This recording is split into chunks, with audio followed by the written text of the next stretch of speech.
I'm going to get an introduction.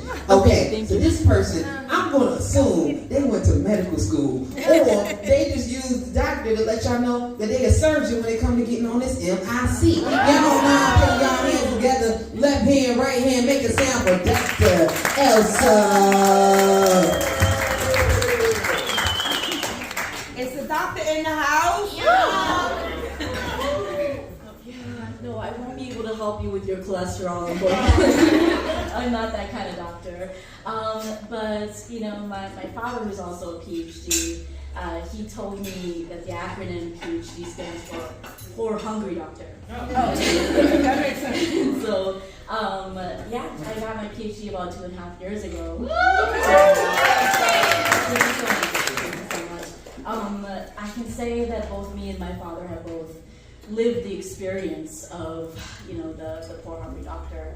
And it was around this time, actually 2 years ago, that I landed my first job after finishing my PhD, after 7 months of applying to over 150 applications. And I had to leave that job, actually, about 8 months ago, just before my 39th birthday. And because of diversity, equity, inclusion issues. Sorry for the flashcards, I'm a little old school, but around this time, 2 years ago when I got that job, I had written a love letter, and I'm reading that letter, you know, again, tonight, right now, you know, still fighting for my next steps in my life, so. And this letter is called Love Letter to My Poverty. I know, very sexy for Valentine's Day. All right, so to my dearest poverty. Oh, my darling, beloved poverty, do not let me rise above you without your recollection, without your scars.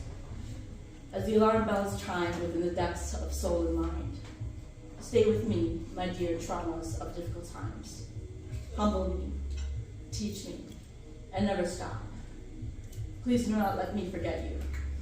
Do not fade from my consciousness. Let me choose you, like the great Dr. Martin Luther King Jr. once said. Even as I will be gifted and blessed with such a choice, bestowed with abundance, please do not leave me, do not forsake me. I shall have more. I must have more. To stay alive, to survive, to thrive, and to pay it forward. But it does not mean that I must forget you, that I wish to forget you. As you stayed with me through those countless nights, dancing with the moon, I must rise. I will rise, like the great Dr. Maya Angelou once said. But I don't want to forget you. Please, no, you should never be forgotten. Sorry.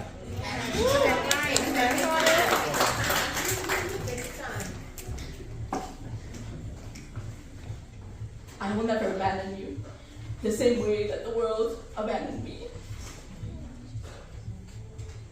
I want you to come with me. Be here beside me. I do seek solace. I do need to feel some relief, some joy in this pursuit of happiness. But that sorrow I share through you must not disappear, can never disappear. I need you. Forgive me for my emotions, but you are such an intrusive force. Mind you, I do appreciate your intrusion, and I acknowledge your significance. Shame on me, they say, for parading you, to show you off to the world, to boast about you, my love, to honor you and your impact upon me, and what you mean to me.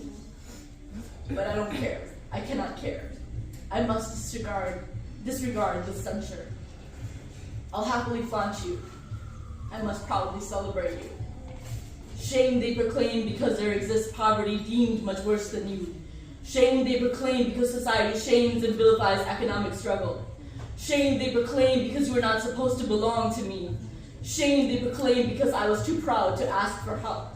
Shame, they proclaim, because there are moments I could not think beyond myself. Oh, my darling, poverty, let the evil eyes watch me, scorn me, shame me, reproach me, as I rise above you and yet eternally remember you in my deeds. Please do not let me break this vow to you. I just wanted to add that in this era of DEI should die, that if I had to choose between the traumas, the long-lasting effects of racism and bullying in the workplace, and the wisdom and humility that comes from living below the poverty line with uncertainty and instability, I would have to choose my poverty in a heartbeat. That's my love letter to my poverty. Thank you so much. Free Palestine.